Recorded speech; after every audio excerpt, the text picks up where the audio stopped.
Colleagues, friends, ladies and gentlemen, I would call our professor indeed a distinguished professor, a professor of international repute. His contribution are globally acknowledged.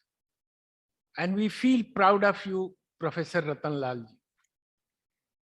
I recall when I visited Ohio State University and what a good interaction we had over there. I recall several meetings with you. Your path-breaking ideas and clear-cut views on the scientific subjects are highly regarded. You are not only globally accepted professor, but you are globally respected professor. I trust and believe that with your path-breaking address, it is bound to be scintillating, vibrating, and path-breaking. So I would not like to stand in between you and the very distinguished fellowship and participants right here in this auditorium, as well as you are accessible to about 700 distinguished scientists throughout the whole country. So floor is yours, please. Most welcome. Thank you. Thank you, Dr. Mangalaraji. Thank you, Dr. Mahapatra, Dr. Punjab Singh, Dr. R.B. Singh, Dr. Paroda, Dr. Srivastava, Dr. Saxena, many colleagues, friends. It's a great honor, great privilege to be speaker for the B.P. Paul Memorial Lecture. I had the honor and privilege to know Dr. Paul when I was a student at IRI. I remember very well, 1964 Holi Festival, students went to his residence and he received us in his famous rose garden. And I would like to share my slides with you so you can see what I want to show you. Can you see the screen, please? Yeah. Please, yes. Thank you. So Dr. Paul wrote a book called Rose of India, and I think he was himself the Rose of India. Of course, father of wheat, genetics, and breeding. Many people consider he was the first Indian director of IARI. He was Director General of ICR, was Fellow of the Royal Society, of course, received Padma Vibhushan in 1987. I have a special slide about his honor. In his honor, a stamp was released. And of course, he was famous for the rose breeding work. And it was really a great honor that I was a student when he was director of IARI. He started the concept of genetics breeding and wheat especially, and roses, of course. And that revolution made India very proud of agricultural achievement.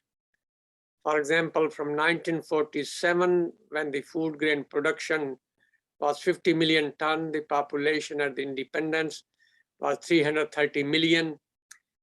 At present, I just noticed yesterday statistics of 307 million tons of food grain production in India this year, while the population is 1.4 billion. So as the population went up by a factor of 4.2, the food grain production, contrary to Malthus' concept, he was proven wrong by Indian agricultural scientists, by food grain production went up by a factor of 6.10. Therefore, the per capita grain production also went up. But India has, and I like to remind that, especially Dr. Mahapatra and others, India's food grain potential is about 600 million tons. We can double it. India has soils, climate, of course, great scientists, great farmers, very dedicated farmers. So India can double its grain production as with time it will happen. Many young students in the hall listening today will witness the India's food grain production double compared to what's today. And it's already gone up 6 times since independence. Not only the food grain production, India has also horticulture production, which has gone up by a factor of 10. Milk production has gone up by a factor of 9. Fish production, the blue revolution, has gone up by a factor of 13. So India is a remarkable success story as far as agriculture is concerned. And I want to emphasize the word agriculture, because in a moment I'll come back to food system, which is not the same as agriculture. It's much bigger. So the grain export of India stands at 20 million ton per year, worth US 40 billion, grain buffer stock of more than 50 million. Poverty reduction has happened from 70 to 20%, but 20% of 1.4 billion is still quite a lot of people that suffer from poverty and need to be addressed. India achieved this remarkable success in food grain production because of rapid increase in irrigation, which stands now almost 75 million hectare. Fertilizer consumption in India per hectare almost at 170 kilogram. Similarly, pesticide use used tremendously to control pests and diseases. The rate stands at about 0.25, 0.27 kilogram per hectare. So the green revolution, which has happened, which made India a success in terms of global agriculture, but the main focus has been on cereals, rice and wheat. Other crops, which are very important, have not had the same emphasis. It has been based on fertilizers, as I indicated, pesticides, irrigation, energy use, monoculture. They have been used tremendously to achieve that. It has been driven by subsidies and procurements. Of course, farmers have been assured the price, and there have been some concern raised about that issue.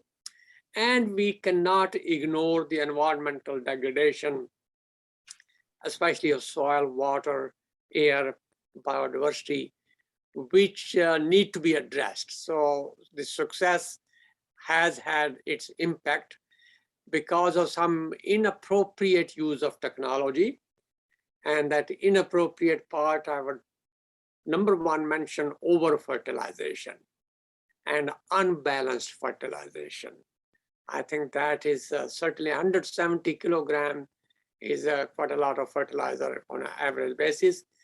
Indiscriminate use of pesticide has been an issue. That means the efficiency can be much less. Its environmental impact is greater. We have based our irrigation excessively on flood-based. It's changing. It's revolutionizing in terms of micro irrigation. It's happening, but we still have a long way to go. We are still using excessive plowing, which has its own consequences. In-field burning of crop residue, although we all realize it should not happen. 100 million tons of residues are still being burnt. There is uncontrolled grazing. Therefore, there's excessive compaction. And these and other issues have aggravated some environmental problems. And they can be addressed. India has the scientific know-how and capacity to address them. India has, under the leadership of Dr. Mahapatra and State Agriculture University and Department of Agriculture, many programs to address these environmental issues. So we will see those impact in the very near future. Food waste still happen, about 30% of grains, maybe vegetable and fruits 40 to 50% or even more. Soil degradation statistics can be water erosion, very widespread problem. 65 million hectare area, wind erosion about 9, water logging primarily because of excessive flood-based irrigation, salinity and alkalinity, 7 million hectare acidity. Again, because of nitrogen fertilization, excessive inappropriate use, acidification caused by nitrogen fertilizer. And there are many other complex problems, especially the one attributed because of the depletion of organic matter content, which many of our cropland soils have below optimum level. Total land area affected, estimate range from 115 million hectare to about 150 million hectare, which is almost the total cropland area of India affected, one problem or the other. In the meantime, there are many other emerging issues. Urbanization, urban sprawl. If you look at many cities between 1950 and 2030, their population, Delhi, for example, from 1.2 million to 36 million projected population by 2030, gone up by a factor of 30.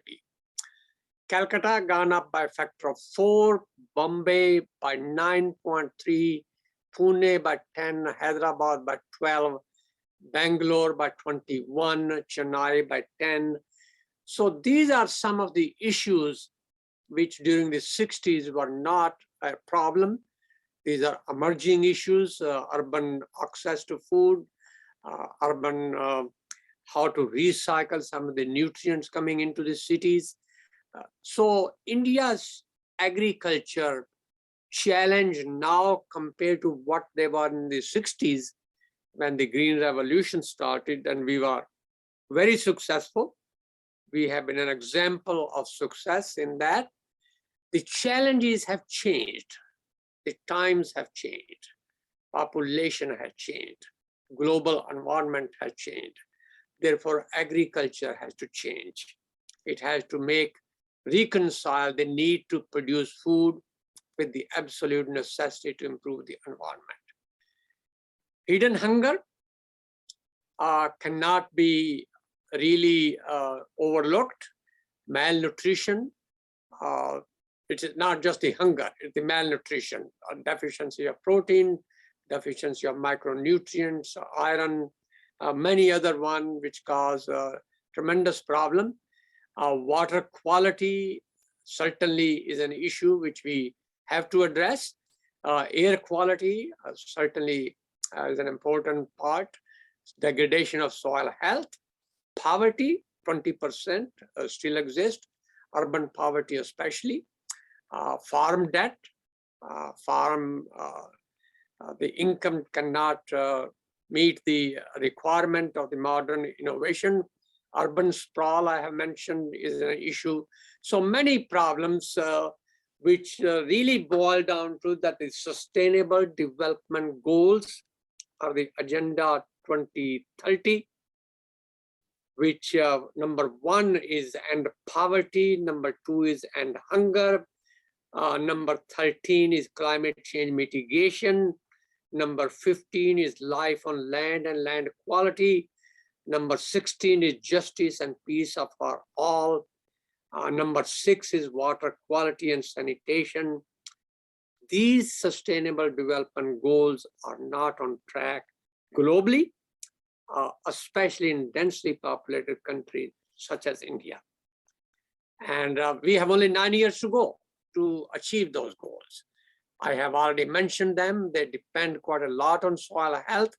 Primary goals are, of course, end hunger, climate action, number 13, life on land, number 15, and poverty, obviously agriculture being a very important sector for India. Agriculture success obviously has something to do with poverty alleviation. Good health, number 3 goal, which again depend, number 6 goal, clean water, Again, agriculture has a lot to do with clean water. Renewable energy, I must say I was very impressed. Solar energy revolution in Rajasthan and other states in India. And India will probably, can be and should be #1 solar energy power of the world. India had that capacity. But still, energy use in agriculture has to be addressed. So sustainable development goals, I'm afraid that 9 years more to go to achieve them. Probably just as globally, we cannot achieve. India, which has a tremendous population, 18% of the world population, cannot address either. I've been reading the Lancet report recently, and it has been discussed also by Dr. Proda and Dr. R.B. Singh, Dr. Punjab Singh, many other colleagues. Dr. Mahapatra obviously knows about it. Undernutrition in India. 189 million people, 14% of the population, who do not have access to enough calories out of 800 million total in the world. So out of 800 million, 189 million in December 2020 is in India. And this is not because we have not enough food. I'll come back to a minute. We do have enough food to feed them, but they do not have access to food. Indian government has a national nutrition mission, NNM 2022, which means nutrition should be addressed. So the government obviously is very aware of it. And nutrition was the predominant risk factor for death in children younger than 5 years of age in every state of India in 2019, accounting for 68.2% of the total death under 5. So that is still a problem. In 2017, child mortality and child health percent of the children, low birth weight, 21.4%, child stunting, 39.3%, child wasting, 15.7%, child underweight, 32.7%, anemia in children, 60%, anemia in women, childbearing age, 54%, child underweight, about 12%. So it needs to be addressed. 5th National Family Health Survey, published in December 2020. It released results from 22 of 36 states. The remaining states will be released sometime later. In 13 out of 22 states, stunting in children under 5 increased since the 4th report of 2015-16. Wasting increased in 12 states and underweight increased in 16 states. The limitations of that bring me to the food systems of India. Agriculture is one thing, food system is another thing. Food system is much broader than agriculture. Agriculture has been a great success story, but the food system needs transformation. It needs urgent transformation. Why? Because even if the food is plenty, people are hungry. The food system currently is not adequate to end hunger and malnutrition. It requires attention. It has not provided adequate nutritious food, healthy diet, and safe food. Therefore, it has created environmental problems also, degraded soils, polluted water, aggravated global warming, dwindled biodiversity, dwindled landscape. So we need to address the food systems, which also emit majority of the greenhouse gas. Food system emits. Agriculture may emit perhaps 12 to 15%, but the food system as a whole emit perhaps 30% of the greenhouse gases. So because it's a much bigger. So what's a food system? It encompasses interlinked and value-adding activities, such as growing food. That's one part. India has proven to the world that it has a plenty of food. I showed how much progress, more by 6.23 times what was in 1947, but that's only one factor of the food systems. The other factors are transportation and distribution of the food, where it's not grown as much as it's grown elsewhere. Processing of the food, so it's not wasted. It is a value addition. Distribution, using the food, preparing, cooking the food in a nice hygienic way, and then consuming the food and disposing the waste of the food properly, judiciously, adequately, so it does not become an environmental risk. This is the food system. And it is this system that requires transformation.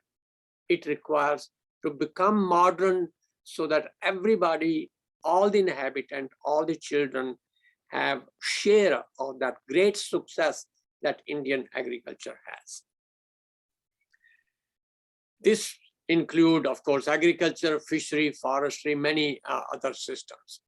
So what is a sustainable food system? Remember, we used to talk about sustainable agriculture. We have shown that. We have documented it. We are proud of it. I should salute ICR, both Dr. Mangala Rai, Dr. Mahapatra, and everybody else, Dr. Prodha, for doing all what they've done. But what's a sustainable food system? It's a system that delivers food security and nutrition. Nutrition is very important part. It's not just a matter of calorie. Make sure that food is nutritious.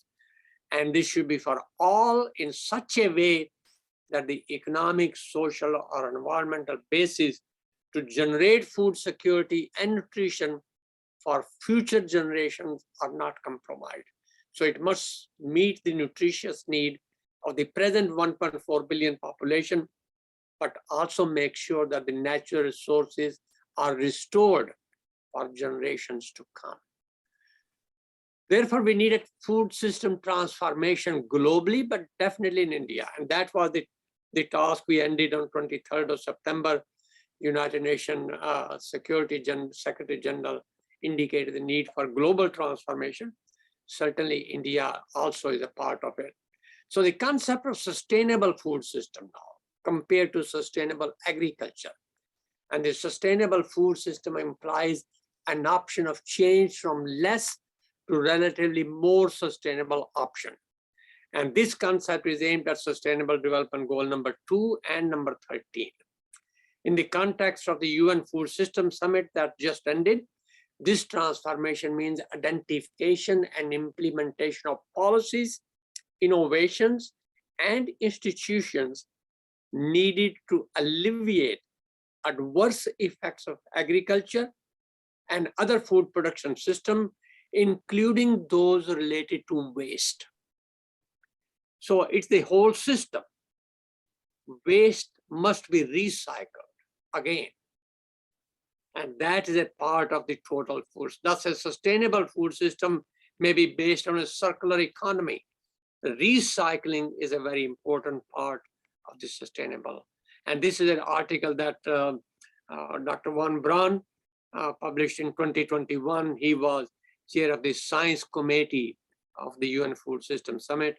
This article is available. In fact, we have a meeting tomorrow to discuss this article with Dr. Von Braun and other member of the committee, Science Committee of the UN Food System Summit. So how do you transform India's agriculture in relation to sustainable food system? Now, we're not talking about sustainable agriculture. We're talking about sustainable food system. We must restore soil and biophysical environment. They must not be degraded. We must restore them. We must improve social equity and addressing human dimensions, poverty, obviously gender issue, cost issue, whatever those might be. Adopting prudent governance to manage that food so that everybody gets it. Identifying and implementing site-specific game-changing solution. Game-changing solution for India, such a diverse country, diverse culture, diverse climate, diverse physiography, diverse demography. There has to be site-specific game-changing solution.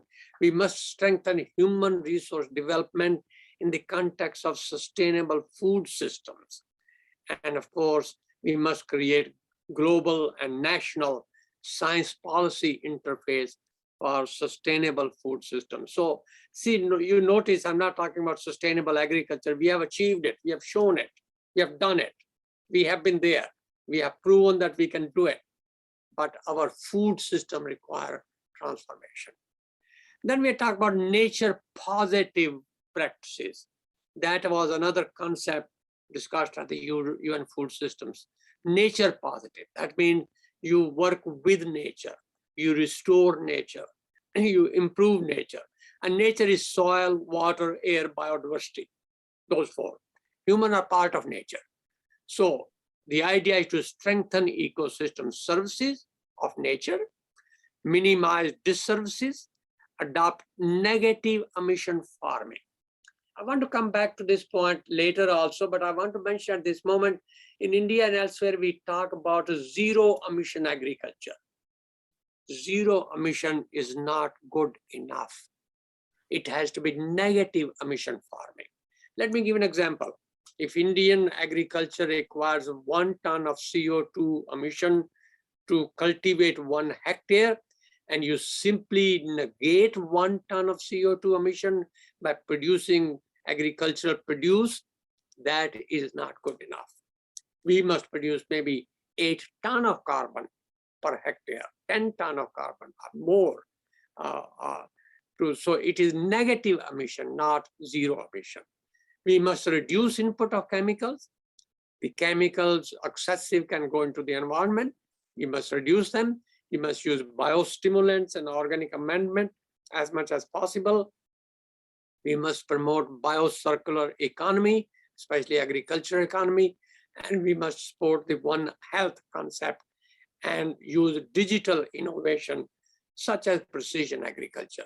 So these are some of the nature positive. The use of chemicals, other pollutants have to become less. We have to restore nature, water, air, soil, biodiversity, especially the 4-component landscape, which could be part of it.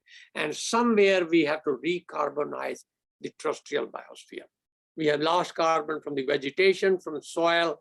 Somewhere that has to be put back. So that's a part of recarbonization, and therefore the negative emission, negative versus zero emission. Zero, as I mentioned, is not good enough. It's a good starting point. Please do not mistake me. It's a very good, you obviously have to have zero emission before you can become negative. So zero is a good start, but it's not good enough. So the idea is to reduce carbon emission from farm operations as much as possible, sequester carbon in the terrestrial ecosystem, that's soil and the vegetation, wetlands, degraded mine land, any other denuded hilly lands, put carbon back into the soil. That is recarbonization of soil, of the trees, of wetlands, of mine lands, degraded land, and urban land. Green space within the urban areas must be very well protected. An important component of that is regenerative agriculture. Regenerative agriculture is a concept. It's an idea. It's not a practice. We have 300,000 soil series in the world. We probably have many 50s and many dozens of them in India, and many climate, many biophysical and socioeconomic and cultural conditions. There is no one practice that can be considered as a regenerative agriculture. It's a concept. And this concept has some principal components. It's inspired by eco-innovation. It's powered by non-carbon energy, non-fossil fuel energy. It's driven by a circular economy and green infrastructure. And it's supported by the recarbonization of the terrestrial biosphere as the bedrock of sustainable development. Under this umbrella, India could have probably 30, 40, 50 practices which could develop under site-specific conditions following those principles.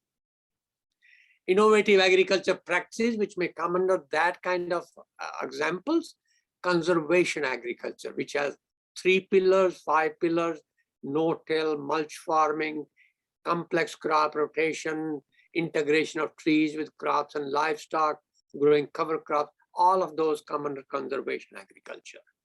Regenerative agriculture is a much broader concept. Agroecology.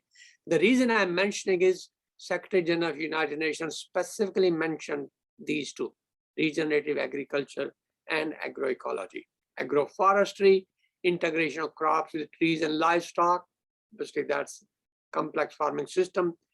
Practices with positive soil ecosystem carbon budget. CNPK. We have been talking about NPK or micronutrients. C must come before that. If you have adequate amount of C through integrated soil fertility management. Fertilizer alone, yes, we need fertilizer. Definitely we need fertilizer. But fertilizer alone is not a substitute for good soil health. Don't substitute fertilizer for good soil health. You cannot do it.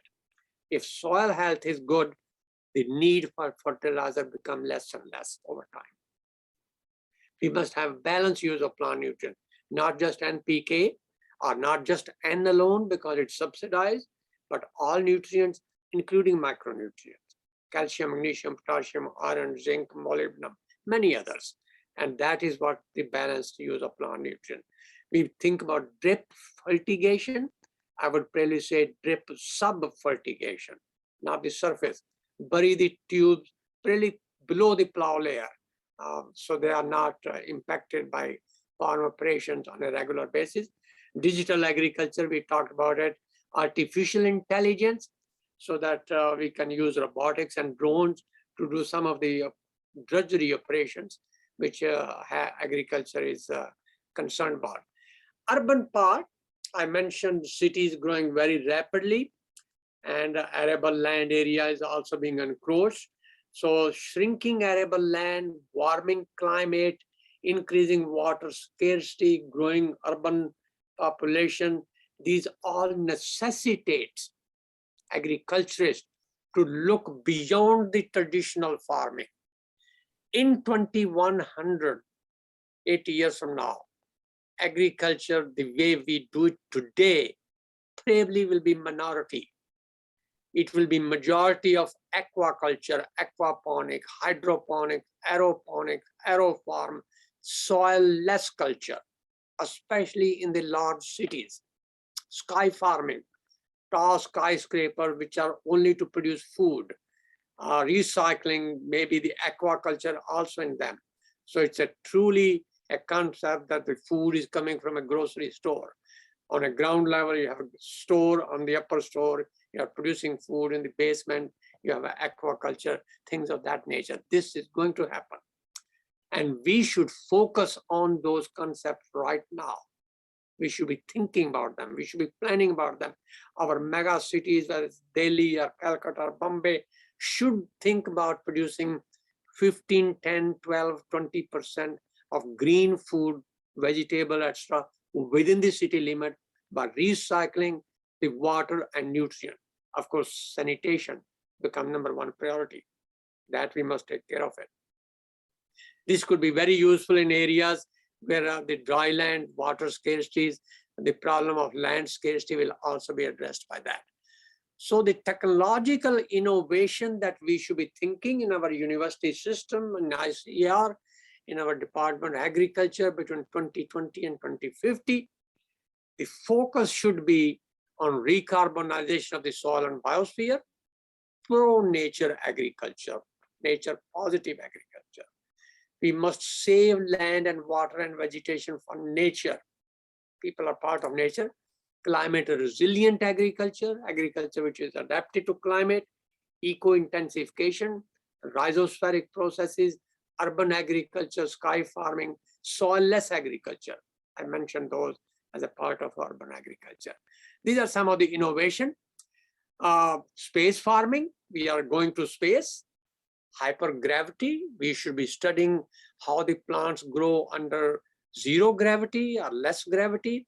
Robotic and soil-less agriculture, precision, nexus approach, interconnectivity. My very popular saying is coming from a philosopher in the US, John Muir, who said, when you try to pick anything, you find it's hit with everything else in the nature. And that's what nexus is, interconnectivity. When you degrade soil health, water quality goes down, air quality goes down, biodiversity goes down, quality of the food produced goes down, the quality of the people and animal living on the degraded land goes down. This is the cascading effect because of interconnectivity. Agriculture must be nutrition sensitive. Rather than saying price so many rupees per ton or per kilogram, maybe eventually it has to be so many rupees per kilogram of protein or per few gram of micronutrients. So the quality becomes more important than the quantity. Farming soil with plants that emit molecular-based signal. We had a laureate forum. There were a couple of Nobel laureates, especially in plant breeding and genetics. And I asked them, can we have plants which emit specific molecular-based signals like pheromones that we can detect by remote sensing and have a targeted intervention? And I didn't know about this. I was said, yes, we have sentinel plants. So sentinel plants is in a large field of wheat or corn or soybean or bean. You have those sentinel plants which emit signal. Look, this is the problem happening. Do something before it damages crop. So the concept of plant breeding, not only for drought tolerance and other, it changes very much thinking about it. And of course, the farming carbon. Carbon becomes a commodity. Like we sell wheat and corn and soybean and milk and poultry, we also sell carbon grown on the farm, in the trees or in the soil. And that becomes a commodity part of this farming carbon. And the One Health concept. By the way, this One Health concept originated in India. It came from Indore, and you might have heard Indore soil compost pit. The author of that concept and the pit was Sir Albert Howard. Sir Albert Howard in 1918 to 20 was president of India's Science Academy. And his presidential address was entitled Health of Soil, Plants, Animal, and People is One and Indivisible. Now we have expanded that concept to health of soil, plants, animal, people, ecosystem, and the planet is one and indivisible. Now, many people think that's too broad. It is, but that's a fact. That's a fact of life. If the health of soil goes down, health of everything else goes with it. And this brings me to the concept of human health and soil health. Human health is a fingerprint of soil health, and it can only be improved by restoration of soil health of degraded, polluted, and contaminated soil. Because on soil health depend the quality of the air, quality of water, quality of the landscape. And we say that people indeed are mirror image of the land they live in. I want to repeat that statement. People are mirror image of the soil, the land, landscape they live on. And if you want to see that thing, drive through the Midwest United States or Europe, Western Europe, and drive to Sub-Saharan Africa, Haiti, Central America, or South Asia, and you will see the correlation. People are mirror image of the soil and the landscape they live on. Therefore, restoration of soil organic matter content, soil health and nutritional quality is the starting point on which everything else depends. The threshold level of soil organic matter content is about 4%, 3.5%. Many soils of India and many other parts of the degraded land, 0.5%. In fact, 0.5, 1% is considered very good. In fact, it should be about 3% or more. Otherwise, the productivity, eco-efficiency, nutritional quality. When we talk about nutrition-sensitive agriculture, plant varieties play very critical role. I don't need to emphasize that. People on the podium today are much more aware of that than I am. But still, the varieties can do a certain amount, but they must extract water and nutrients from soil, and soil must have them. Conservation agriculture, here is a typical example where the crop residue is left on the ground of the previous crop and the next crop is planted through it. And the concept here is that the residue is for the soil and the grains are for people. And that equity, land must get its share. Land share is recycling the residue, either by itself or feed to the cattle and bring the manure back. But land must get its share. If land does not get its share, like any other human or animal, they rebel, and land also rebels. And rebelling of land means land degradation, which, as you know, has the cascading effect on everything else. The rate of carbon sequestration in Indo-Gangetic plains for adoption of practice such as I just showed you is about 300 to 400 kilogram per hectare per year, 0.37 megagram, that's metric ton. Sub-Saharan Africa, Brazil has much higher rate. Brazil, Argentina, Chile, Uruguay, they are doing very well in this part. And I think tripartite cooperation, South-South cooperation, if I may say, so could be very, very beneficial. Globally, the rate of carbon sequestration in soils of the world is about 500, 600 kilogram per hectare per year, or pounds per acre per year, the same thing, or about half a ton of carbon per hectare per year. How much that can bring money to the farmers? Because growing carbon or farming carbon is the idea that it must create another income stream for a farmer. Farmers should get income if they grow carbon in the soil and the vegetation on the land. And how much it is? I come to a modest amount. I'm told Dr. Proda and group have been talking about 5-6 times this amount, but at least it should be about 2,000 rupees per acre per year. And that is based on the concept of $120 per ton of carbon. I calculated that in 2014 and updated that statistics in 2018. And I based it on the basis of the soil health and what it requires to produce carbon. For example, when you add the crop residue, like residue of cereals, corn or wheat or barley or sorghum or millet, the CN ratio of residue is more than 100. 100 C and 1 nitrogen, or 120. Phosphorus is even much less. Sulfur is even further less. And humus has a carbon to nitrogen ratio of 12-15. So humus, which is a stable carbon in the soil, is enriched in nutrient, nitrogen, phosphorus, sulfur. Unless you have those nutrients, the residue alone cannot become humus. Therefore, farmer must be paid for adding those additional things. I have been daydreaming, and I think that may be a proper word, that India's agricultural could be transformed in the concept of producing more from less. Irrigated land area, we use 200 kilometer cube of water. Can that water use be decreased by drip fertigation, yet the area under irrigation increased? That's a dream. I hope it can be done. Fertilizer use, India uses 30 million tons of it. As the soil health improves, can perhaps we decrease the fertilizer use? I'm not saying eliminate. I'm not talking about zero fertilizer. No, I'm saying improve use.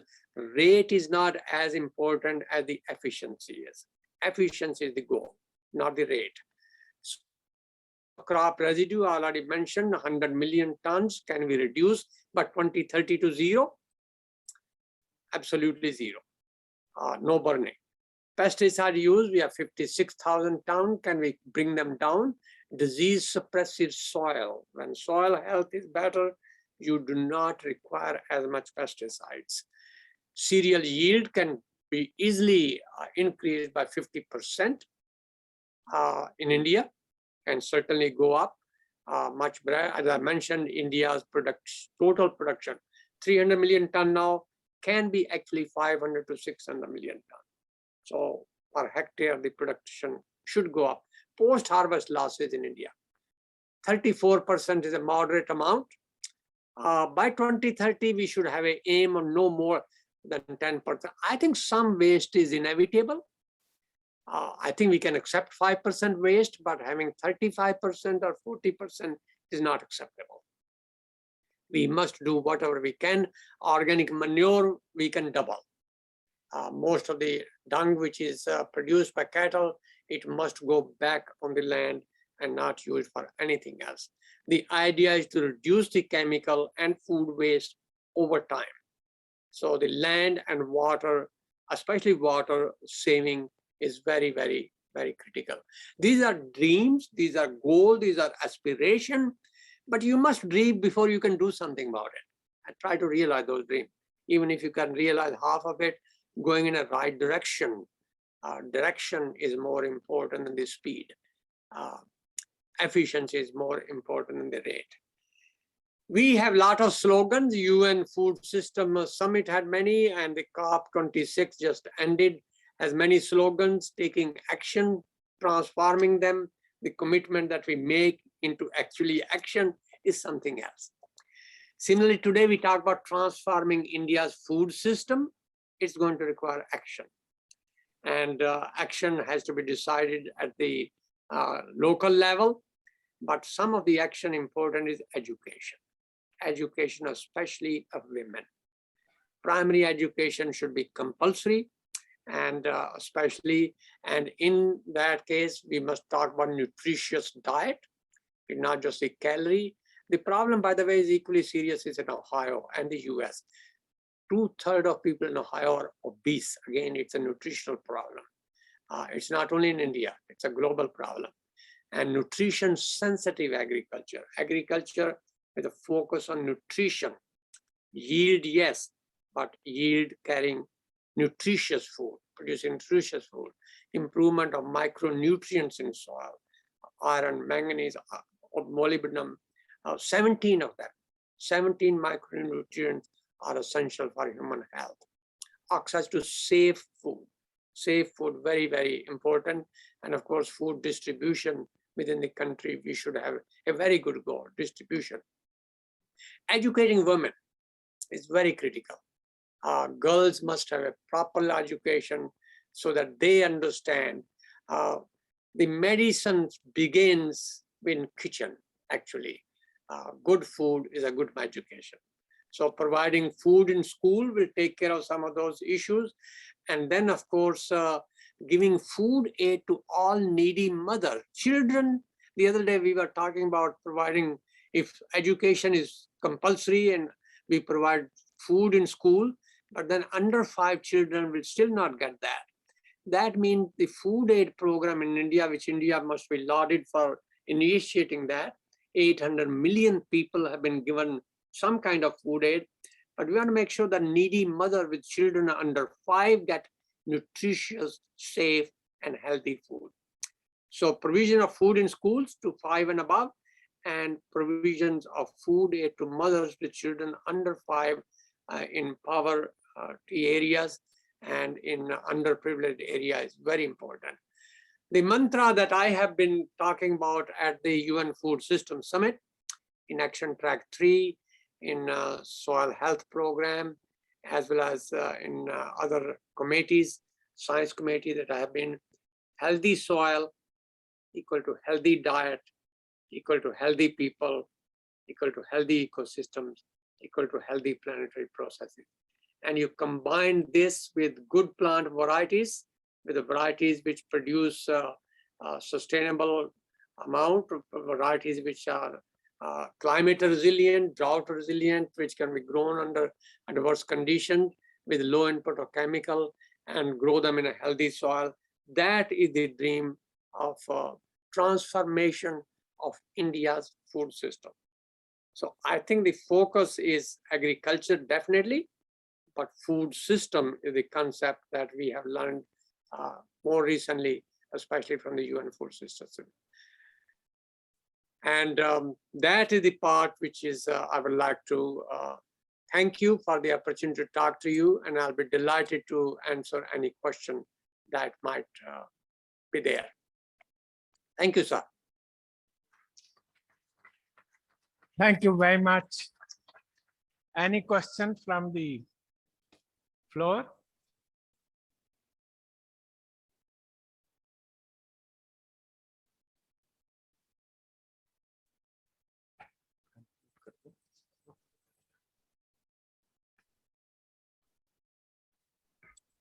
Professor Rattan Lal ji, you were so lucid that things were crystal clear. Obviously, there is no doubt in anybody's mind, and probably that is the reason that there is no question, but total acceptance of the views which has been expressed. Thank you. It was indeed a rich feast, valuable feast, indeed fortified feast. I trust and believe that the valuable suggestions and prescriptions which had been offered to move forward with far greater velocity and vigor for a clean and green agriculture, Academy would collate, compile, digest, and bring these valuable points for action. I'm sure late Professor Paul's soul must be indeed extremely happy. And it was indeed a floral tribute. You remembered and mentioned about Paul's roses. I recall, Professor Paul, your roses were lovely, lively, dark and deep. And based on the inputs provided today in your memory, we have promises to keep and miles to go before we sleep. You did mention about his NP series wheat, new Pusa series wheat, when this IRI at Delhi was not in existence. And the room where he used to stay, I'm sure Director General would be too happy to host you in that guest house. That is where he used to stay and work. That building intact and very good guest house has been developed with a beautiful lawn on the bank of the river. Please do visit there. This NP series wheat of Paul's provided the impetus for research and development what we have today. The system which you mentioned, these initial building blocks, that is a system, if you put rice and wheat together, India's productivity would match with anybody in the world. Per day productivity, per unit area, per unit time, per unit input. So this tribute goes to the visionaries like Professor Paul. As you mentioned, a very optimistic note initially you gave, the probability of increasing production. Yes. In the United States, the mulch which we are sowing, I'm pretty sure they were maize straw. Your productivity is 10 tons per hectare, the whole United States of America. And for 60, 70 years, you have gone on and on with an average growth rate of 50 kg per annum for 70 years. And that is how you are 10 tons. We are below 3 tons. But I'm happy to mention that we are going ahead more than 50 kg per annum.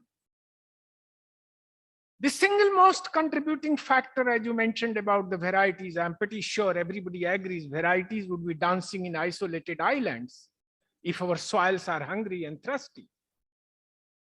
So it is essentially required to be seen in unison, in conjunction. The Agro ecosystem has to revolve essentially in the ecosystem so that it is able to sustain. The single cross hybrids, United States of America for many years, 95% area is in the single cross maize hybrids. And we are the beginners. Thanks to that hybrid research and development program initiated, now productivity is going up.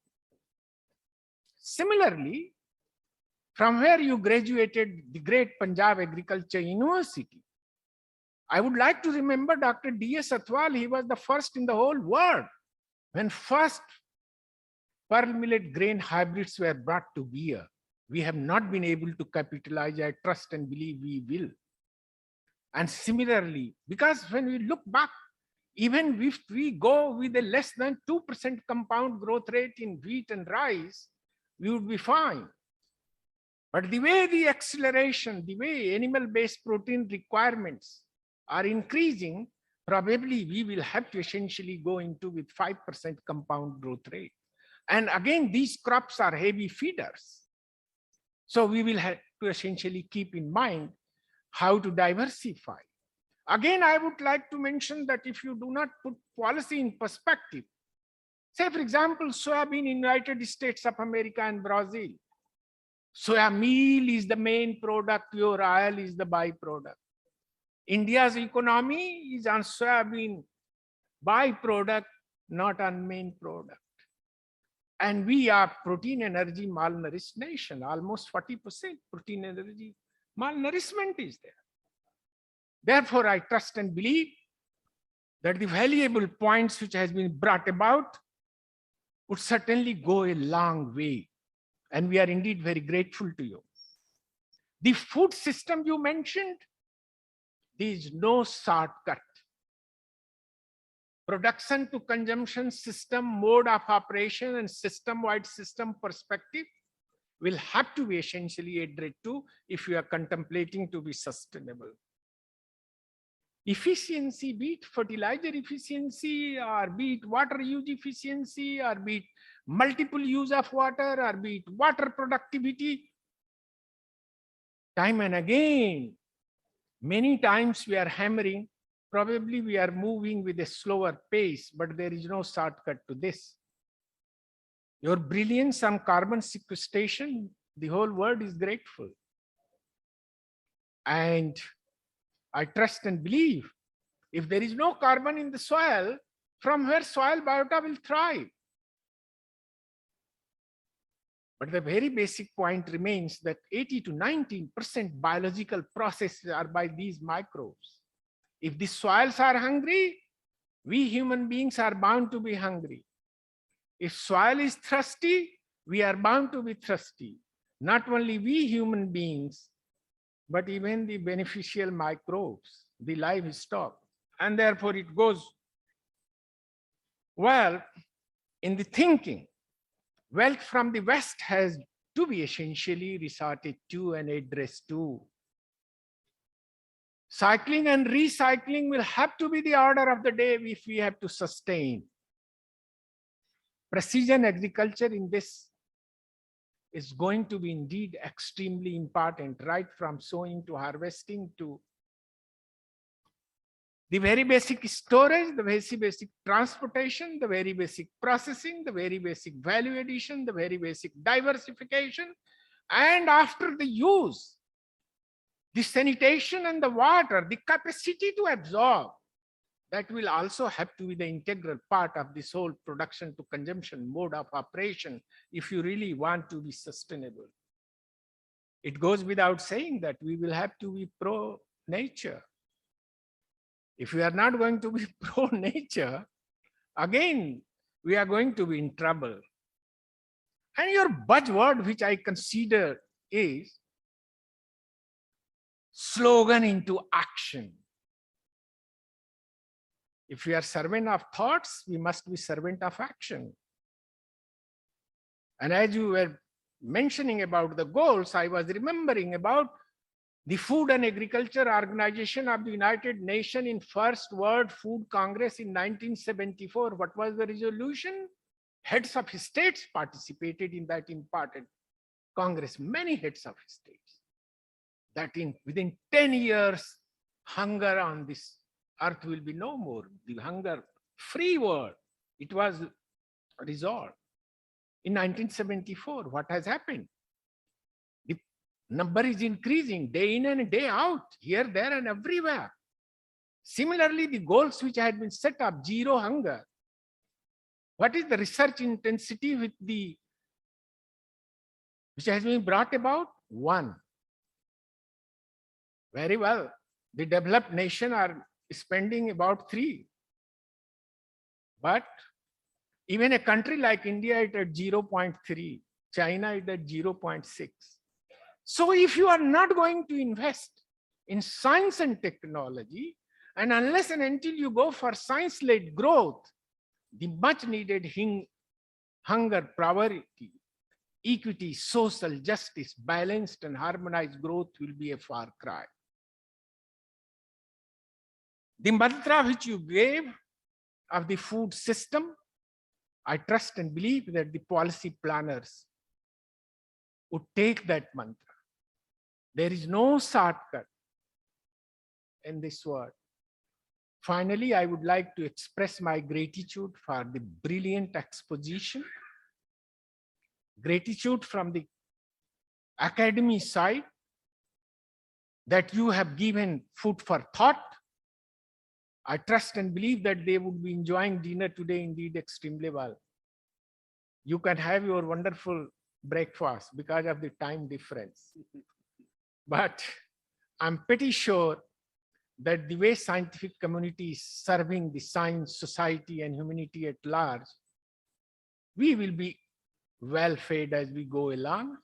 We will be having a secure world. We will be having really efficient, effective, and relevant climate change management. With these words, again, my thanks and gratitude to you for your brilliant exposition. I individually, personally enjoyed your talk. Thank you very much from core and inner core of my heart. Thank you very much.